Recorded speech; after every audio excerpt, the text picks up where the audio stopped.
Bonsoir à tous, bienvenue sur Monaco Info si vous nous rejoignez. Nous sommes le vendredi 17 janvier et nous ouvrons ce journal avec l'annonce du décès de Didier Guillaume. Nous l'avons appris dans l'après-midi par la voie d'un communiqué du Palais Princier.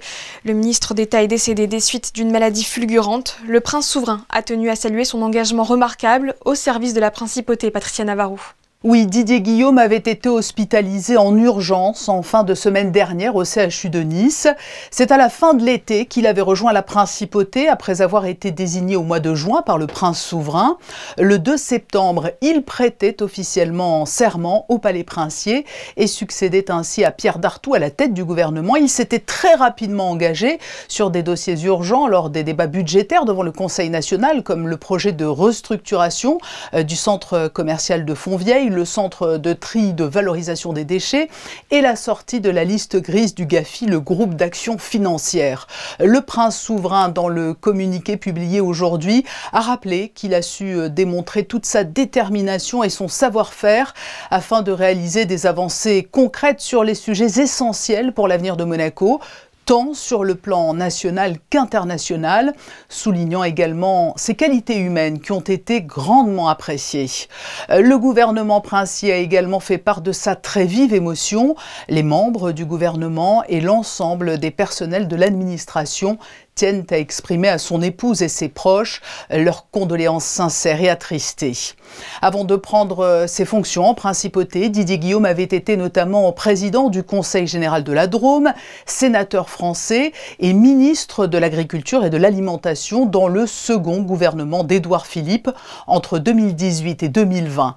Agent du Trésor public de profession, il était originaire de la Drôme, dont il a été le maire de la ville de Bourg-de-Péage à partir de 1995 et jusqu'en 2004.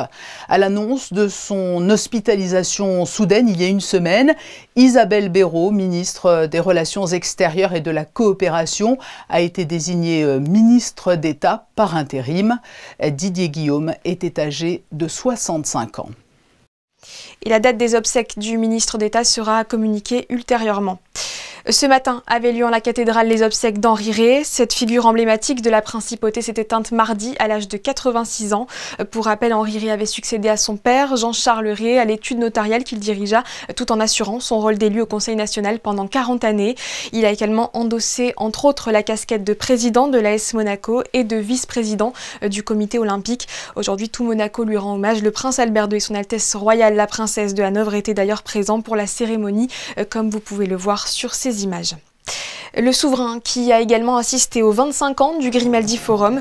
Cet anniversaire était l'occasion pour le centre de spectacles et de congrès de renouveler son partenariat avec CMB Monaco.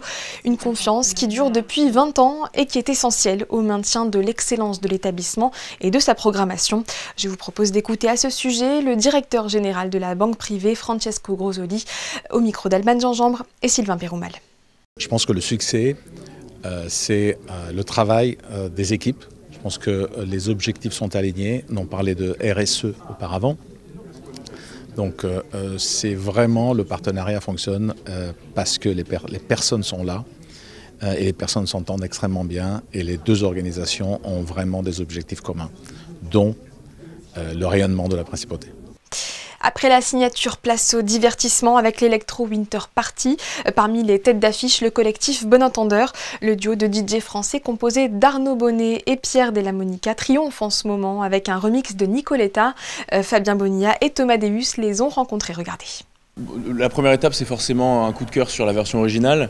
Après, on a énormément d'outils aujourd'hui qui nous permettent de retravailler les morceaux pour les rendre plus électroniques. C'est un peu ce qu'on fait, hein. C'est ce qu'on fait depuis maintenant un peu plus de 10 ans. On a sorti 3 albums. Le dernier est sorti en avril dernier. Et, en fait, on se fait accrocher par une mélodie ou par une voix particulière. Et après, voilà, nous, on rajoute nos éléments. On est passionné de synthétiseurs, on est passionné de musique électronique. Et donc voilà, on essaie de se renouveler aussi à chaque fois, hein. C'est aussi important d'arriver à trouver d'autres angles et d'autres manières d'être créatif. En fait, c'est un tout, c'est un esthétisme qui nous parle beaucoup, un code couleur, même une certaine nostalgie, un imaginaire de cette période qui nous fait envie et qui nous fait rêver. Et musicalement, c'était une période, une décennie, même 60-70, qui était extrêmement riche et qui nous inspire beaucoup, encore aujourd'hui. Un concert qui avait lieu dans le Hall Pinède. Cet espace de 3200 m² fait partie de l'agrandissement du bâtiment développé dans le quartier Maréterra. Une émission spéciale consacrée à cette extension sera diffusée à la suite de ce journal à 19h30. C'est l'un des événements caritatifs les plus attendus de l'année. La Fightheads Cup revient pour une 5e édition mercredi prochain au Stade Louis II. Les Barbadjans du Prince Albert II et de Louis du Cruet affronteront de nouveau le Cirque FC, équipe représentée par la princesse Stéphanie au profit de son association Fightheads Monaco. Un casting 5 étoiles est attendu sur la pelouse dans les deux formations avec des légendes du football mondial, pour beaucoup nouvelles venues. Le président des Barbadjans, Louis du Cruet, est interviewé par Émilie Rousseau. Bonsoir Louis du Cruet. Bonsoir. Merci d'être notre invité pour évoquer la 5e édition de la Fightheads Cup qui aura lieu donc ici même au Stade Louis le mercredi 22 janvier à 17h30. Il s'agit d'un match de football qui opposera les Barbadjans à l'équipe de votre maman, la princesse Stéphanie, le Cirque FC, c'est ça hein? C'est exact.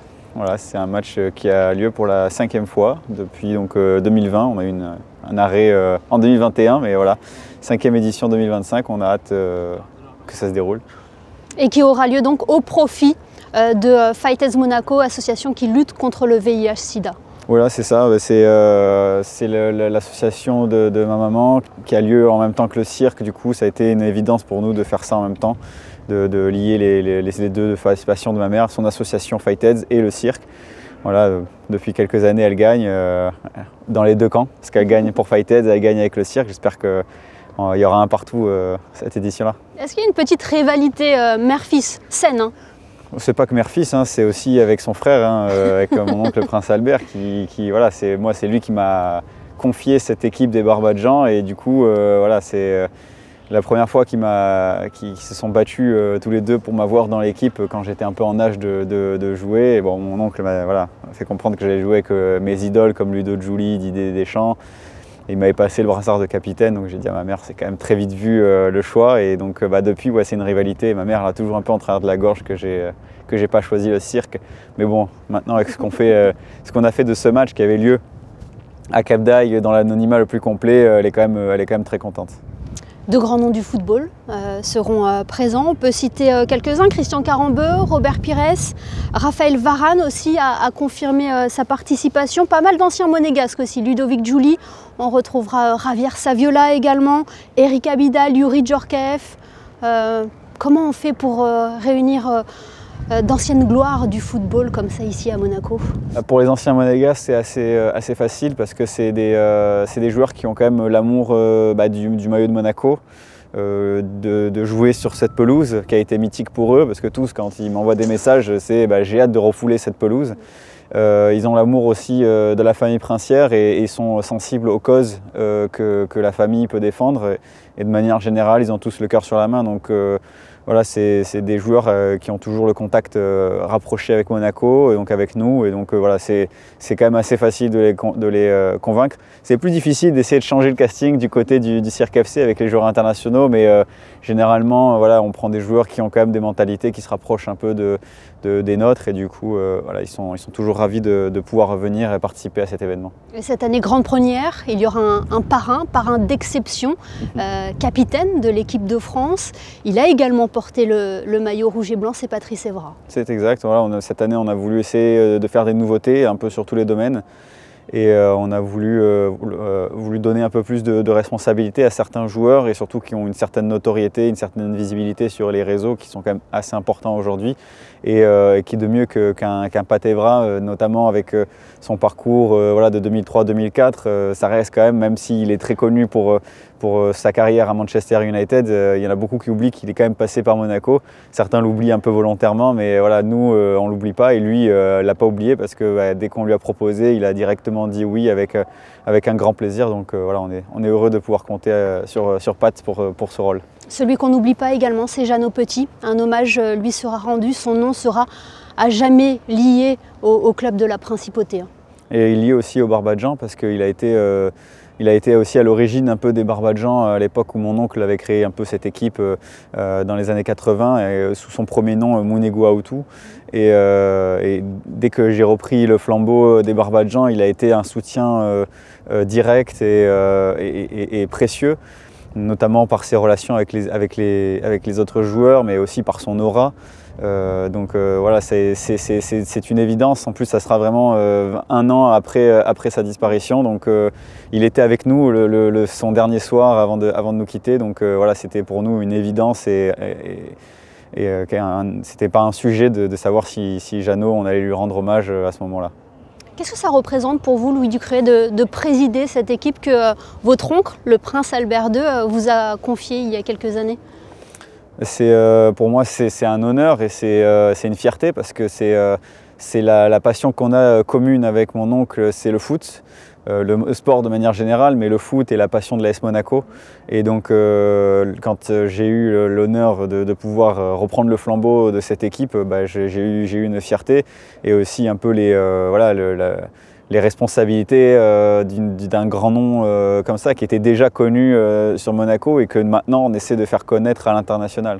Justement, on pourrait voir une fois, un jour, évoluer cette équipe en dehors de la pelouse du Stade Louis II? Oui, c'est dans nos projets. On essaye d'essayer d'exporter les Barbadjans à l'international. Et donc c'est sûr que voilà, là il y a comme projet peut-être cette année déjà de faire un match à l'étranger. On en dira plus quand ce sera confirmé. Bon, même si la réponse paraît évidente, Louis, un pronostic pour ce match mercredi? Cette année, les équipes elles sont mine de rien très équilibrées. On a quand même des jeunes retraités des deux côtés. Ça va être encore plus intensif que les autres années. Et je pense qu'il y aura une courte victoire des Barbadjans. Voilà, ce ne sera pas un score fleuve, mais ce sera une courte victoire, 1-0 ou 2-1. C'est ce qu'on vérifiera donc mercredi 22 janvier à 17h30 au Stade Louis II, la 5e édition de la Fight-Heads Cup au profit de Fight-Heads Monaco. Merci beaucoup Louis Ducruet. Merci à vous. En mer, c'est une autre journée difficile pour Boris Herrmann. Hier, le skipper du Yacht Club de Monaco a signalé d'importants dégâts sur le foil bâbord de son embarcation à la suite d'une collision avec un objet ou un animal qu'il n'a pas pu identifier. L'incident s'est produit au large de la côte nord-est du Brésil. Boris Herrmann va bien et le bateau reste en état de naviguer, indiquent les équipes du Vendée Globe. Le concurrent se dit déterminé à terminer la course et navigue en 10e position, alors que le podium est désormais occupé. La 3e place a été arrachée ce matin par Sébastien Simon. Le marin vendéen s'est hissé aux côtés de Charlie Dalin qui a décroché la 2e place et Johan Richomme la 1re. Dans l'actualité également, l'association des membres de l'Ordre des Palmes académiques a remis hier soir au lycée Régnier 3 ses décorations violettes à 7 personnalités de la principauté. Leur point commun, leur implication auprès de la jeunesse de Monaco. Reportage de Christine Dapetit-Homel et Lionel Bernardi. Transmettre le savoir et l'éducation aux enfants, un devoir dont nous sommes tous responsables, mais certains ont voué leur vie à cela. 5 femmes et 2 hommes ont reçu avec beaucoup d'émotion les insignes d'officiers ou de chevaliers des Palmes académiques, une décoration pour honorer leur travail au quotidien depuis de nombreuses années. Sans plus attendre, je vous propose d'écouter les lauréats. L'éducation, ça a toujours été un axe d'engagement. D'abord parce que c'est ce qui forme la jeunesse, ensuite parce que c'est extrêmement porteur, et ça j'insiste, de valeurs. L'éducation nationale dans laquelle on rentre par passion, par vocation, et puis on reste parce qu'il y a les élèves et que c'est vraiment un métier qui nous porte. Et puis enfin il y a les enfants, parce que c'est avant tout pour eux qu'on est là et qu'on avance. C'est une passion de pouvoir donner aux élèves, donner à tous les élèves qui passent, et si vous voulez, cette possibilité d'évoluer, d'en faire des hommes et des femmes, des citoyens, et de leur montrer quel est le chemin à poursuivre pour qu'ils puissent réussir dans leur vie et qu'ils puissent s'épanouir. La relation avec les élèves, pour moi, c'était une véritable vocation, puisque depuis 30 ans, je ne me suis toujours pas lassé. Même si mes élèves ne feront pas de pâtisserie, mais je pense que je leur donnerai un peu de moi dans leur éducation. C'est vrai que pour nous, c'est un enrichissement permanent d'être face aux élèves, aux étudiants tous les jours. Et à l'occasion de cette cérémonie, l'association des membres de l'Ordre des Palmes académiques a également profité de cet instant pour réunir en parallèle ses membres pour son assemblée générale, au cours de laquelle le rapport financier a été dévoilé. Après 25 ans à la tête du centre scientifique de Monaco et près de 40 ans passés au sein de l'institution, Denis Allemand a tiré sa révérence il y a quelques jours. Cette figure de la biologie marine a cédé son siège de directeur scientifique à Sylvie Tambuté. Nous sommes en duplex avec lui pour revenir sur sa carrière exceptionnelle. Bonsoir Denis Allemand. Bonsoir. Quels souvenirs gardez-vous de ces années au CSM? Ils sont nombreux j'imagine, mais si vous ne deviez en retenir qu'un seul? C'est une question très difficile parce que retenir un seul souvenir de 35 ans de laboratoire, de recherche, de résultats absolument fantastiques, c'est quelque chose d'assez difficile. Mais peut-être la chose que je retiendrai, ici on fait de la recherche fondamentale, c'est très important d'améliorer la connaissance de ce monde. Mais peut-être ce que je retiendrai, c'est que cette recherche fondamentale peut aussi déboucher sur des applications.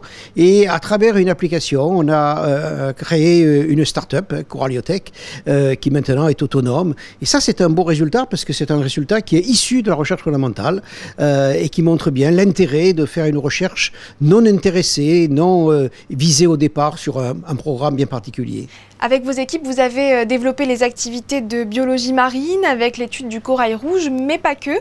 Quels ont été les grands projets menés sous votre direction ? Alors, il y en a beaucoup. Alors, effectivement, quand on a commencé, en fait, dès la fin des années 80, on a commencé par le corail rouge de Méditerranée. C'est une espèce emblématique. Et curieusement, d'ailleurs, je finis ma carrière avec un gros programme sur le corail rouge, financé par Chanel. Mais effectivement, avec l'arrivée de Jean Jobert au CSM, on a élargi nos modèles aux coraux tropicaux, aux coraux constructeurs de récifs. Et puis par la suite, les activités se sont élargies encore. À la demande du prince souverain, on a travaillé sur les milieux polaires par une action de recherche durant son voyage en 2009 au pôle Sud. Et puis, après le déménagement ici dans les locaux du quai Antoine Ier, on a travaillé en biologie médicale avec de très beaux résultats, puisque n'oubliez pas qu'il y a aujourd'hui, issu de la recherche fondamentale du CSM, une étude préclinique en cours à Marseille. Et ça, c'est quand même quelque chose d'assez fantastique. Il vous arrive de comparer le CSM au CNRS, le Centre national de la recherche scientifique à Paris. Quelles sont les similitudes entre ces deux organismes selon vous? Alors effectivement, je compare souvent les deux, même si la taille est tout à fait différente. Mais dans les deux cas, on est des instituts d'État. Le CNRS, c'est l'Institut de recherche fondamentale français, et le Centre scientifique de Monaco est l'équivalent pour la principauté de Monaco, un centre de recherche multidisciplinaire, puisque on a nos trois grands domaines de recherche que sont la biologie marine, la biologie polaire et la biologie médicale. Donc un tout petit CNRS à la taille de Monaco, mais avec des résultats absolument fondamentaux, puisque aujourd'hui le centre scientifique de Monaco est reconnu dans le monde entier et attire des chercheurs de grande valeur du monde entier qui viennent ici passer des séjours sabbatiques ou des mois, qui viennent donner des conférences. Donc c'est aussi, ça fait partie aussi de l'attractivité de la principauté de Monaco.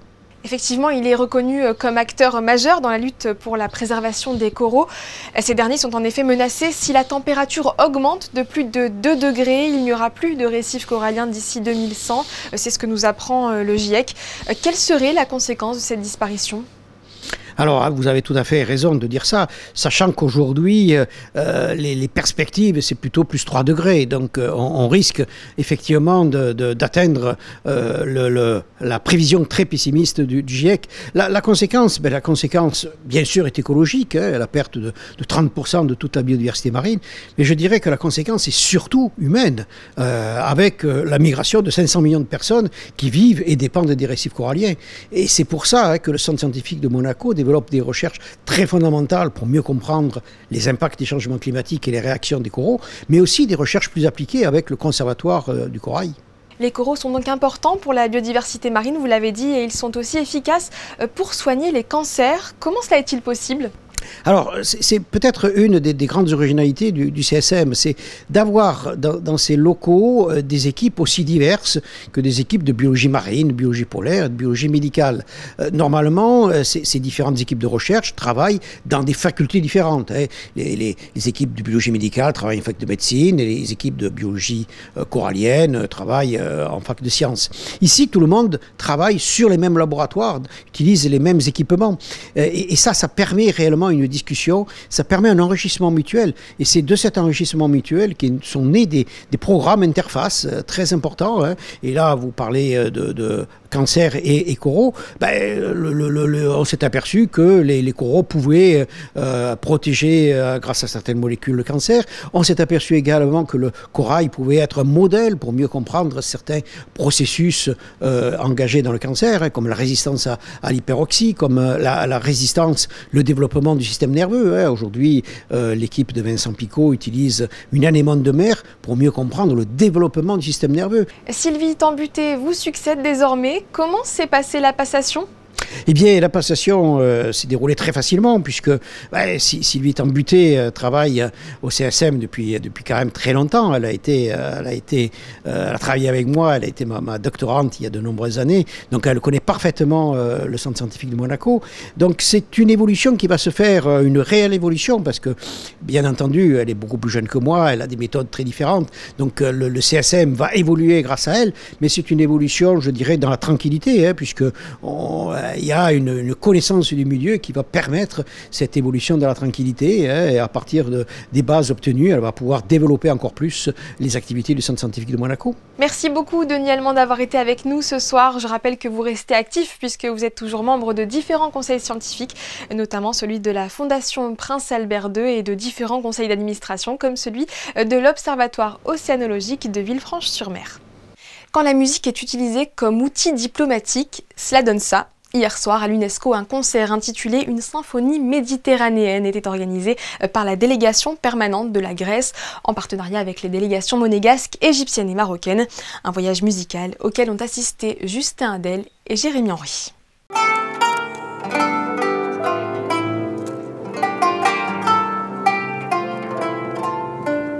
Une symphonie méditerranéenne rassemblant divers styles musicaux.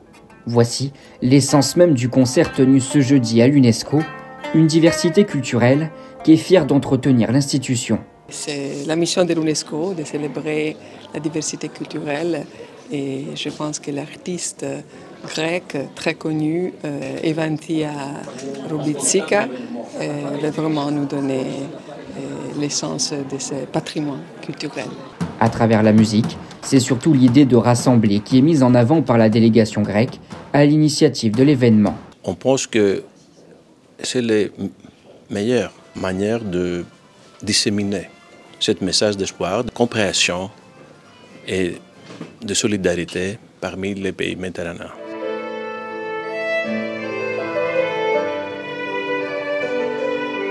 Des pays méditerranéens dont fait partie la délégation monégasque fière de prendre part à cette symphonie, qualifiée comme une lueur d'espoir. Alors je suis ravie que mon collègue grec ait eu la gentillesse de se rapprocher de la Principauté de Monaco pour nous associer à cet événement. C'est un concert donc qui mêle des voix, des instruments et qui a comme message un message de paix. Le langage de la musique est un langage universel et c'est la raison pour laquelle c'est un message plutôt positif qui est envoyé aujourd'hui et nous sommes heureux de pouvoir y contribuer. Les styles musicaux des différents pays sont représentés, de quoi donner du rythme à ce concert et rassembler autour de la culture musicale les plus de 1000 personnes présentes dans la salle. Il n'y a pas mieux que la culture, je l'ai dit. La culture apaise les esprits, ouvre les esprits, apaise les cœurs. Et je pense que c'est un levier formidable de rapprochement entre les peuples. Nous avons la chance aujourd'hui d'être à l'UNESCO, dans cette maison qui est la conscience intellectuelle un peu du système des Nations Unies, porteuse de ces valeurs. Et donc très heureux que cet événement se fasse ici, entre des pays de la rive nord, des pays de la rive sud de la Méditerranée. Et très heureux en tant que Marocain d'avoir Monaco avec nous. Et si finalement, on pouvait résumer l'idée de cette culture méditerranéenne donnant un sens à cette symphonie, ce serait avec une citation de Fernand Braudel. Qu'est-ce que la Méditerranée ? 1000 choses à la fois, non pas un paysage, mais d'innombrables paysages. Non pas une mer, mais une succession de mers. Non pas une civilisation, mais des civilisations entassées les unes sur les autres. Une citation tirée de son ouvrage La Méditerranée, publié en 1977. Pour apprendre une langue, on le sait, le meilleur moyen est de voyager. Si tel est votre projet en 2025, cela tombe bien. L'APEM, l'association des parents d'élèves, prévoit son prochain forum des séjours linguistiques de Monaco très bientôt, mercredi, à l'auditorium Régnier 3. Les acteurs clés du secteur de l'éducation et des langues, comme les représentants d'écoles de langue ou d'agences spécialisées dans les séjours linguistiques, vous accueilleront de midi à 20h, que vous soyez étudiant, parent, enseignants ou simplement curieux d'en savoir plus sur les opportunités d'apprentissage à l'étranger. Cette édition touche à sa fin. Je vous en rappelle le principal titre, le décès de Didier Guillaume. Le ministre d'État s'est éteint aujourd'hui à l'âge de 65 ans au CHU de Nice où il avait été hospitalisé il y a une semaine. Les photos qui vont suivre retracent ses 4 mois d'engagement à Monaco depuis le 2 septembre dernier. Dans un instant, la suite de vos programmes avec une émission spéciale présentée par Patricia Navarro sur l'extension du Grimaldi Forum. Bonne soirée à tous sur Monaco Info.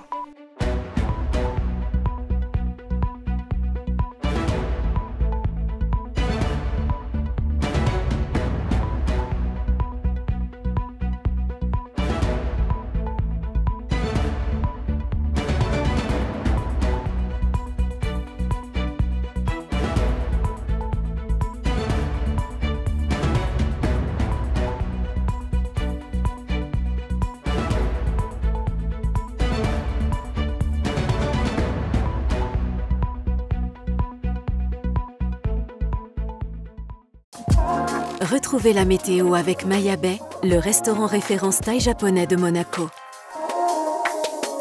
Bonsoir à tous, le ciel bleu se fera discret ce week-end, c'est le retour des nuages demain en principauté, un beau temps qui se couvrira au fur et à mesure de la journée avec peut-être quelques gouttes en fin de soirée, du vent encore avec des rafales pouvant atteindre les 45 km/h.